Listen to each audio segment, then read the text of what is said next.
अब आज की कहानी, इस कहानी के बारे में आपसे ये कहूँगा कि एक क्राइम रिपोर्टर के नाते खुद मेरे अंदर भी बहुत बार ये होता है कि कोई ऐसा केस जो सॉल्व ना हुआ हो तो क्यों नहीं होता है वो सॉल्व। ऐसी क्या चीज़ें हैं, क्यों गुनहगार पकड़ाता नहीं है उस केस में, ऐसी क्या क्या मतलब राज रहस्य है जो ज़हीन से ज़हीन पुलिस अफसर, जो बाकी जांच एजेंसियाँ वो नाकाम रहती हैं। तो ऐसे बहुत सारे केस हैं जो अनसॉल्व्ड हैं आज तक। अब जाहिर सी बात है उसमें बहुत सारे में सबूत नहीं मिले, बहुत सारे में क्रिमिनल बहुत होशियार होंगे, बहुत सारे केसेस ऐसे भी हैं जिसमें जांच एजेंसी की लापरवाही की वजह से जांच सही दिशा में नहीं पहुंच पाई। लेकिन ये बहुत सारी चीज़ें हमारे अपने हिंदुस्तान में तो लागू होती हैं कि सही से जांच नहीं हुई, पुलिस ने अपना काम नहीं किया। ये जो केस है ये हिंदुस्तान का नहीं बल्कि हिंदुस्तान से बहुत दूर जर्मनी का मामला है। और आज लगभग 97 ईयर 97 साल हो गए। मुझे लगता है कि शायद दुनिया का कोई मर्डर का कोई ऐसा दूसरा एग्जाम्पल किसी केस का नहीं मिलेगा जो इतने साल के बाद भी जिसकी केस की फाइल को आज तक बंद नहीं किया गया। अब ऐसा क्यों? 97 साल तक एक कत्ल की गुत्थी नहीं सुलझी, ऐसा क्यों? इतने सारे लोगों ने इस केस की जांच की फिर भी किसी नतीजे पर नहीं पहुंचे, ऐसा क्यों?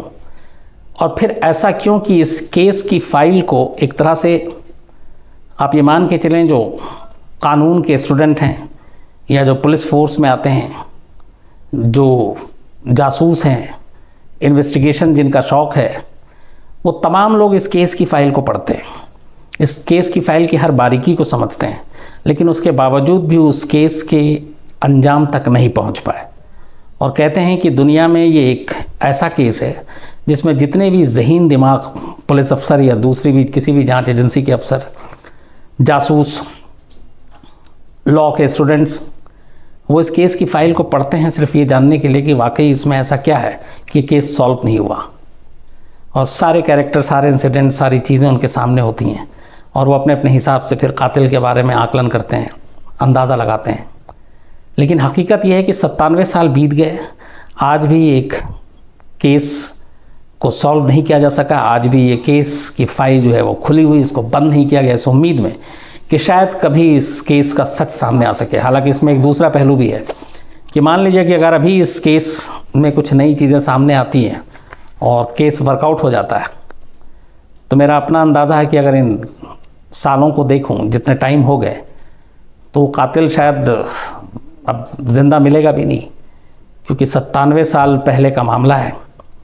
और अगर उसने उस वक्त कोई बालिग होगा, मान लीजिए 16-18 साल का, तब भी उसकी उम्र करीब 110 साल से ऊपर ही चली जाएगी, तो उम्मीद नहीं है कि वो ज़िंदा हो। हालांकि इस दुनिया में बहुत सारे ऐसे लोग हैं जो 100-110 साल के बाद भी ज़िंदा है। तो आखिर क्या है इस केस में और क्या है इसकी कहानी? चलिए मैं शुरुआत करता हूँ। बात मार्च 1922 की है, मार्च 1922। जर्मनी में एक शहर है म्यूनिक, और म्यूनिक से करीब 70 किलोमीटर दूर एक जगह है, एक इलाका है जिसका नाम है बावेरियन। तो इसी बावेरियन इलाके में ये एक शहर से थोड़ा हटकर है, बहुत ज़्यादा यहाँ पे लोग नहीं रहते हैं, खुली जगह है, और ठंड के मौसम में यहाँ बर्फ़बारी होती है काफ़ी। तो यहीं पे एक फार्म हाउस था, इसी बावेरियन इलाके में, म्यूनिक से 70 किलोमीटर दूर।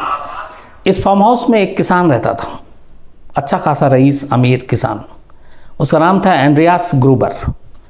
तो एंड्रियास इस फार्म हाउस में, उसके साथ कुल 6 लोग रहते थे। एक एंड्रियास खुद, जिसकी उम्र थी उस वक्त लगभग 75-74, उसकी वाइफ काजिला जो करीब 70-68 की थी।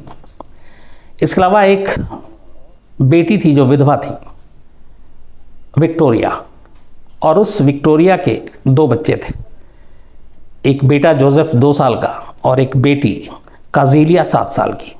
इसके अलावा एक नौकरानी रहती थी।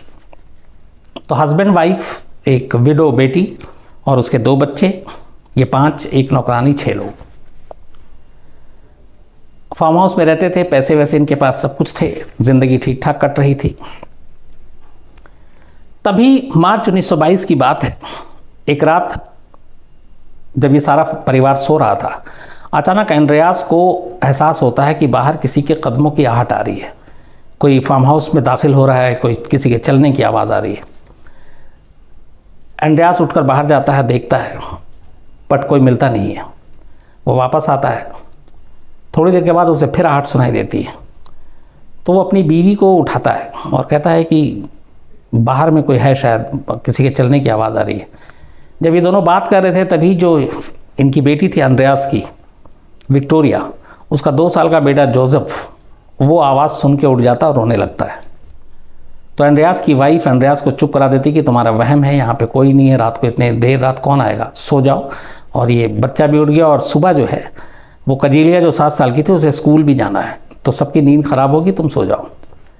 तो एंड्रियास भी अपना इसको वहम मानता है और चूँकि बच्चे जाग गए थे तो वो और न जागे, सो जाए, इसलिए वो सो जाता है। इसके बाद रात बीतती है, सुबह होती है। सुबह अचानक दरवाज़ा खोलने के बाद एंड्रियास देखता है कि उसके दरवाजे पर एक अखबार है, लेकिन जो अखबार वो मंगाता था वो अखबार उसका नहीं था, बल्कि वो एक दूसरी भाषा का, एक दूसरे लैंग्वेज का न्यूज़पेपर था जो उसके दरवाजे पे पड़ा हुआ था। अब वो हैरान इस बात पे था कि जो अखबार वो सालों से मंगा रहा है और सालों से जो हॉकर है वो न्यूज़पेपर लाकर डालता है, वो अखबार कई बार ऐसा हुआ उसने नहीं डाला, लेकिन उसकी जगह कभी दूसरा न्यूज़पेपर नहीं डाला। उस दिन मॉर्निंग में इसको अपने दरवाजे पे जो न्यूज़पेपर मिलता है वो न्यूज़पेपर किसी और भाषा का, किसी और ज़ुबान का, जो ज़ुबान उसको आती भी नहीं थी। तो बड़ा हैरान होता है और सोचता है कि वो पता करेगा अगले दिन। इसके बाद रात की बात उसे याद आती है, लेकिन रात की बात और सुबह अखबार का मिलना, तो वो कुछ सोचता है कि कुछ गड़बड़ है। फिर ये भी सोचता है कि शायद उसका वहम हो। इस बीच में जब वो उठता है नाश्ता वाश्ता करने के बाद अपने फार्म हाउस के पीछे, उसकी नज़र पड़ती है, उस वक्त बर्फ़बारी हुई थी और उस बर्फ़बारी में उसको एक पैर के निशान दिखाई देते हैं बर्फ़ में। तो बड़ा हैरान होता है उस निशान को देखकर। फार्म हाउस के अंदर घर के पीछे के हिस्से में बर्फ़ के ऊपर पैर के निशान, जबकि उस पीछे के हिस्से में जहाँ बर्फ़ के पैर के ऊपर निशान मिले थे, वहाँ पे घर का कोई मेंबर कभी जाता नहीं था, इसलिए कि वहाँ झाड़ियाँ थी, कांटे उगे हुए थे, तो पिछला हिस्सा कोई भी घर का शख्स यूज़ नहीं करता था। तो एंड्रियास को बड़ी हैरत होती है कि ये बर्फ़ के पैर के निशान किसके हैं। फिर भी वो कंफर्म करने के लिए घर के लोगों से पूछता है, पता चलता है कि उधर तो कोई महीनों से नहीं गया, क्योंकि झाड़ियाँ और कांटे हैं, तो पैर ना उलझ जाए इसलिए कोई गया ही नहीं। फिर उसे लगता है कि शायद नौकरानी गई हो, लेकिन जिस नौकरानी को इसने रखा था वो नहीं आई थी। उसने कहा कि मैं भी नहीं गई हूँ। जो पुरानी नौकरानी थी इससे पहले, इस नौकरानी को रखे हुए करीब 2-3 महीने हो गए थे। उस नौकरानी की कहानी ये थी, जो छोड़ कर गई थी उसकी वजह ये बताई थी कि इस घर में रात को अजीब अजीब आवाज़ें आती हैं और यहाँ पे कोई भूत प्रेत का साया है। तो वो नौकरानी कई बार रात के, चूँकि वो कमरे में अकेले सोती थी, सर्वेंट रूम अलग था, तो उसने कई बार ये शिकायत की। घर वालों ने कहा तुम्हारा वहम है, हम लोग को कभी ऐसी आवाज़ नहीं आती। लेकिन डर की वजह से वो उस नौकरानी ने, जो बहुत पुरानी थी, आखिरकार नौकरी छोड़ के चली गई। उसके बाद इन्होंने एक दूसरी नौकरानी को रखा था जिसकी उम्र करीब 44 साल थी। अब रात का को आहट की आवाज़, सुबह न्यूज़पेपर दूसरे भाषा की, फिर पीछे बर्फ़ के ऊपर पैर का निशान, ये तीनों चीज़ें जब हुई तो एंड्रियास सोचने पे मजबूर हुआ क्या करें। इसके बाद ये सारी चीज़ें जो हुई, ये जो दिन था वो फ्राइडे को ही थी। फ्राइडे को बाकी पड़ोसियों ने भी देखा, एंड्रियास और सारे फैमिली को, बच्चे भी, सब कुछ। उसके बाद क्या होता है कि अचानक दिन गुजरता है और एक दिन अचानक एंड्रियास ये देखता है कि घर की चाबी जो है वो गायब है। अब घर की चाबी कहाँ गायब हुई, उसे ये लोग, चूँकि बच्चे स्कूल चले जाते हैं फिर ये वापस आते हैं, तो चाबी को एक लेकर जाते थे और इनको कहीं जाना था उस दिन, लेकिन घर में कोई चाबी नहीं थी। जिस जगह पे चाबी रखते थे वो चाबी भी गायब थी। चूँकि वो नौकरानी जो डर से चली गई थी, उसके बाद इन्होंने दूसरी नौकरानी रखी थी। वो नौकरानी कई बार आती थी और फिर रहती थी, और कई बार ऐसा भी होता था रात को नहीं रुकती थी, चली जाती थी। लेकिन जब ये चाबी गायब हुई उस दिन वो नौकरानी दिन में नहीं थी। तो अब ये भी था कि चाबी कौन लेगा, कौन चुराएगा। पुलिस में भी रिपोर्ट नहीं लिखा है, उन्होंने कहा कि कहीं इधर उधर हो गया होगा हम ही लोगों से। अब 31 मार्च की बात आती है। 31 मार्च को ये सारी चीज़ें हो गई, दिन बीत गई, रात होती है, सैटरडे का दिन आता है, फिर संडे का दिन आता है। अब सैटरडे संडे क्या होता है किसी को पता नहीं। मंडे को न्यूज़पेपर वाला हमेशा की तरह न्यूज़पेपर डालने आता है। जब वो न्यूज़पेपर डाल रहा था दरवाजे के पास, तो वो देखता है कि सैटरडे और संडे का न्यूज़पेपर भी दरवाजे पे उसी तरह पड़ा हुआ है और उसको किसी ने उठाया नहीं। तो उसे बड़ी हैरानगी होती है, क्योंकि इससे पहले कभी ऐसा हुआ नहीं, और ये लोग कहीं इतने सालों में कभी गए भी नहीं कि कहीं किसी रिश्तेदार या किसी और के पास। दिन भर कहीं घूम फिर कर चले जाए तो अलग बात है, रात को लेकिन लौटते घर ही थे।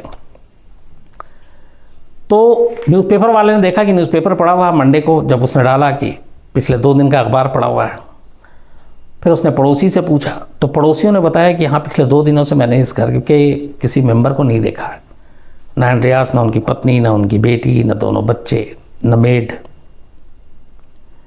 तो पड़ोसियों को भी फिक्र होती है जब वो हॉकर बताता है कि न्यूज़पेपर पड़ा हुआ है। उसके बाद वो पुलिस को सीधे फ़ोन करते हैं और पुलिस को बताते हैं कि ऐसे ऐसे इस घर में अखबार पड़ा हुआ और घर के लोग गायब हैं, और कभी ऐसा बरसों में हुआ नहीं। जब खबर मिलती है तो फिर म्यूनिक पुलिस के इंस्पेक्टर उस वक्त थे जॉर्ज, अपनी टीम के साथ फार्म हाउस में पहुंचते हैं। फार्म हाउस में आने के बाद वो जब अंदर दाखिल होते हैं तो फार्म हाउस के पीछे के अलावा दाहिनी तरफ एक बाड़ा था। आमतौर पर ऐसे बाड़े में घोड़े या कुछ जानवर वानवर रखे जाते हैं। उस बाड़े में एंड्रियास की पत्नी काजिला, उनकी बेटी विक्टोरिया का बेटा जोसेफ जो 2 साल का था, और बेटी कजिलिया जो 7 साल की थी। इन 5 की लाश पड़ी हुई थी। 5 को किसी तेज़धार हथियार से मारा गया था, और लाश देखकर लग रहा था कि कम से कम कत्ल हुए 2 दिन से ज़्यादा हो गए। अब 5 की लाश देखने के बाद पहला शक ये हुआ कि इन 5 को घर की नौकरानी ने मार डाला है, क्योंकि उन लाशों में नौकरानी की लाश नहीं थी। तो पुलिस को लगा कि नौकरानी मार के चली गई है। इसके बाद पुलिस अंदर दरवाज़ा खोलती है घर का, क्योंकि ये बाड़े में लाश मिली थी। बट जैसे ही दरवाज़ा खोलती है अचानक से बहुत तेज़ बदबू आती है। पुलिस कमरे में दाखिल होती है तो जिस नौकरानी पर शक था उस नौकरानी की लाश भी रूम के अंदर पड़ी हुई थी, और सेम उसके जिस्म पे वैसे ही चोट के निशान थे जैसे बाहर पड़ी 5 लाशों के ऊपर थे।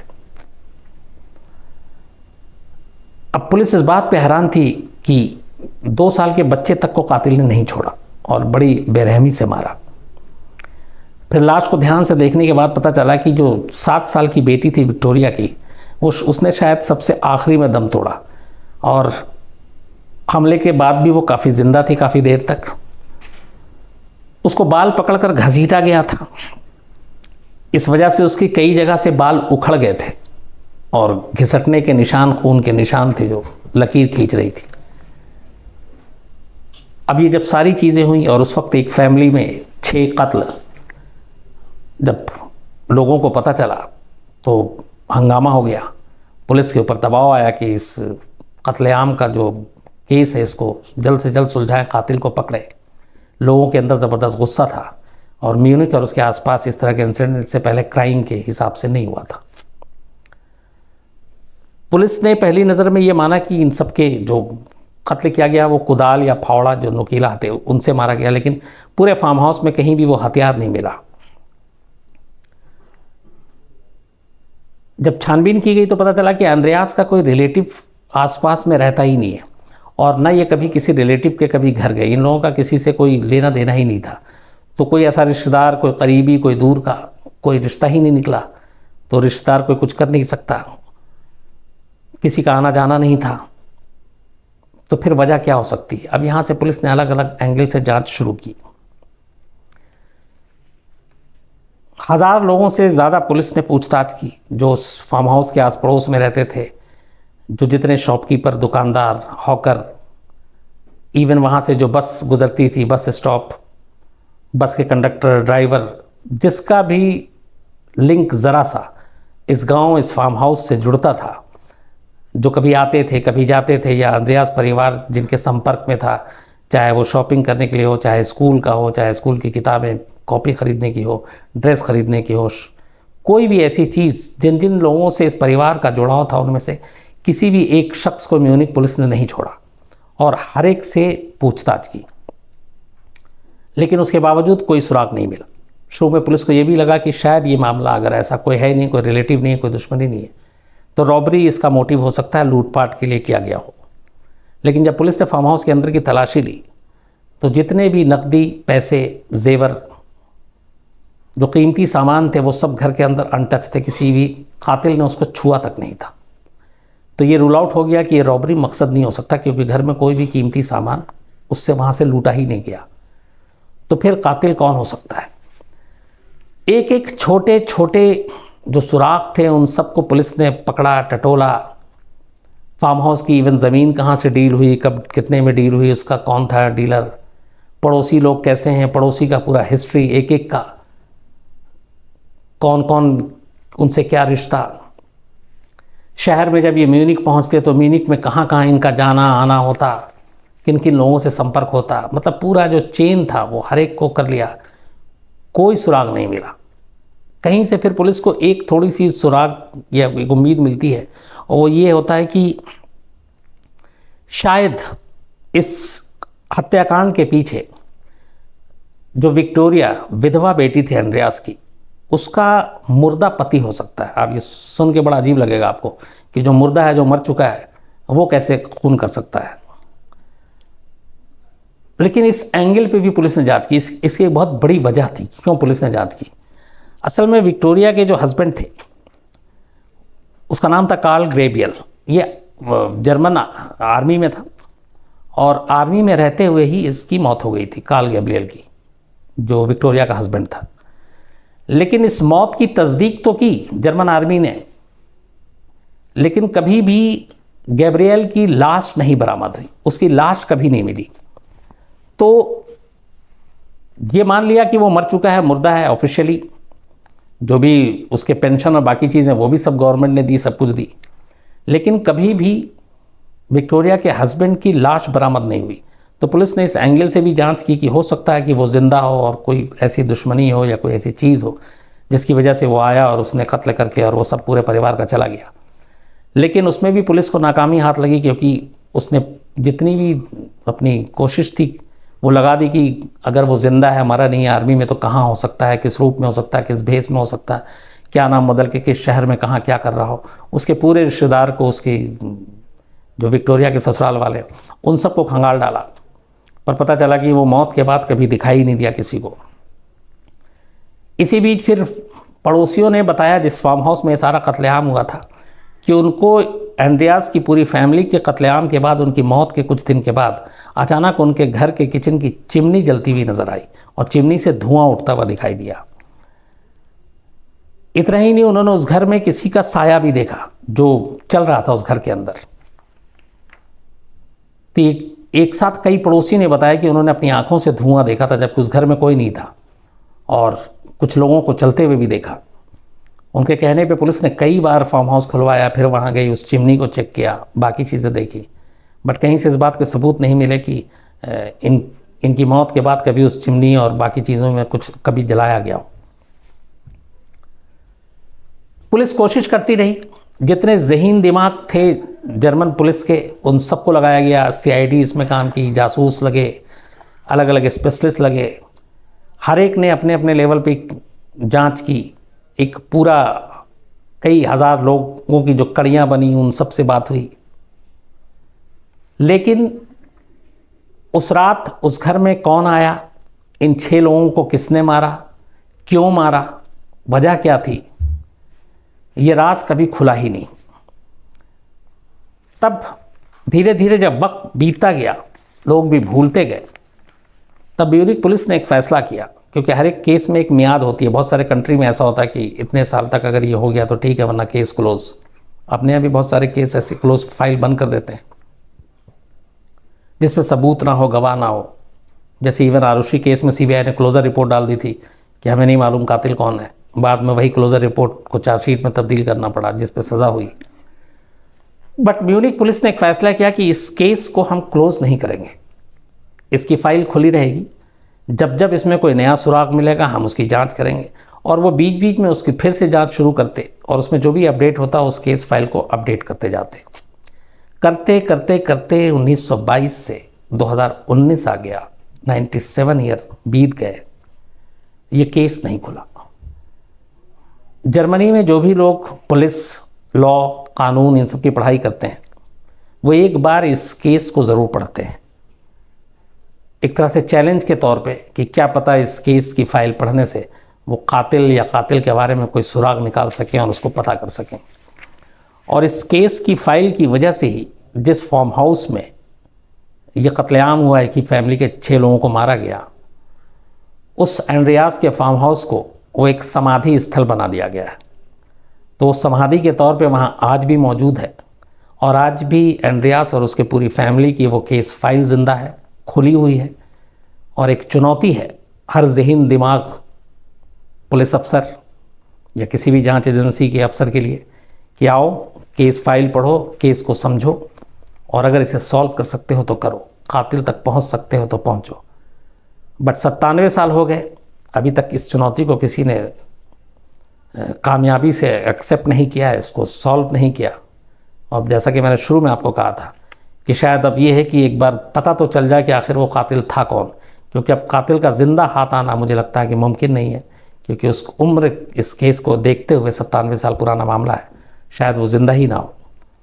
लेकिन अब भी एक सवाल ये पूरे जर्मनी में, ख़ासतौर पे म्यूनिक पुलिस के लिए एक चैलेंज है कि 6 लोगों का कातिल आज तक हाथ नहीं आया। आज तक यही नहीं पता चला कि कत्ल किसने किया, क्यों किया, क्या वजह थी।